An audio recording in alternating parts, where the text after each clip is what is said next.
যে আশেপাশে অনেক জায়গায় ঘোরাফেরা করা হয়েছে, তা এইখানে সাশ্রয়ী মূল্যে পাওয়া যাচ্ছে আর কি অন্য জায়গার তুলনায়।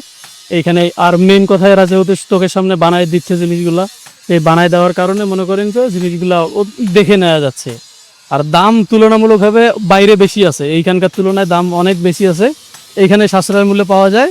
আমার পাড়া মেনলি হচ্ছে অনেক আগে থেকে এটা হচ্ছে নামকরণটাই কিন্তু আসলে কামারপাড়া আর কি।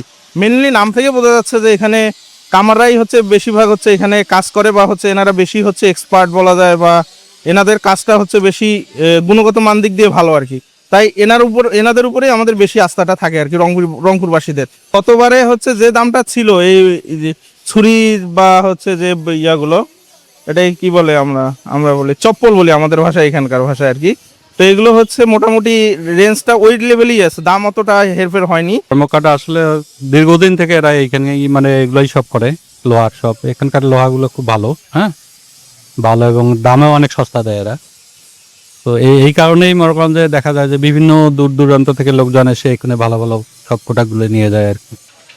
লোহাটা ভালো পায়, তারপরে ওদের আর কি মানে কাজ করার উপযোগী, মানে কোরবানির উপযোগী সব যন্ত্র পায় এগুলো, মানে দা বটি কাটার যেটাই বলেন। ঈদ তো প্রতি বছর আসে, প্রতি বছর যে অস্ত্রগুলো কেনা হয় এগুলো আসলে থাকে না কিছুদিন পর, এই জন্য ওয়ান টাইম হিসেবে আমরা প্রতিবারে ক্রয় করি, সস্তায় পাওয়া যায়, তাই এগুলো আসলে ওইভাবে রাখা হয় না। এবারও তারই ধারাবাহিকতা মাত্র 40 টাকা আমি একটা চাকু কিনলাম। তা এটা আবার ওই 2 দিন কাজ করব, আবার শেষ, পরবর্তী বছর আবার কিনবো। পাঁচির দাম অনেক বেশি এবার, ওই তুলনায় আমরা ন্যায্য মূল্য পাইতেছি না। আর কয়লাটা সবচেয়ে বড় সংকট তৈরি করছে কামারি ডিপার্টমেন্টে এবার। আর মানুষের আসলে কামারের কাছে আসলে বলে আমাদের টাকা শর্ট।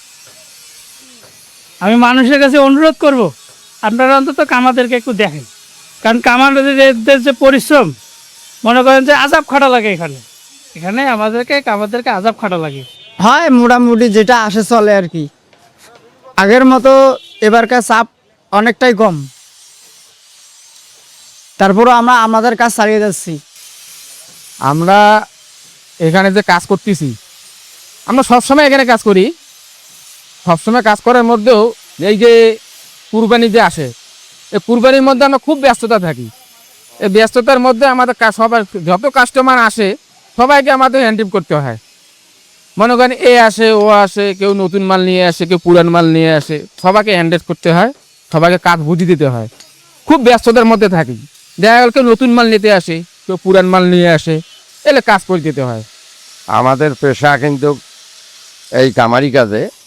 তা বিষয়টা হলো আমাদের বাবাও করছে, আমার দাদারাও করছে, তা আমরা এই শিল্পটাকে ধরে রাখার জন্য আমরাও করতেছি। আর জিনিসপাতির দাম দেখা গেল অনেক বেশি, কয়লার দাম বেশি এবং অনেক কিছু জিনিসের দাম বেশি, যার ফলে আমরা তো কেনার পর ক্ষমতার বাইরে আর কি। তা আমরা চাই যে আমরা এই শিল্পটাকে ধরে রাখার জন্য আমরা যতদিন বাঁচিয়েছি করব, এটা আমাদের একটা ঐতিহ্য। আমাদের কি আছে নাই সেটা দেখার বিষয় না, কিন্তু আমাদের এই কাজগুলা কৃষিখাতে ব্যবহার হয়, প্রতিটা লোকেরই প্রয়োজন। তা আমাদের এই দৃষ্টিভঙ্গি যদি আমাদের দিত, তা আমরা মনে করি একটু উপকৃত হতেন।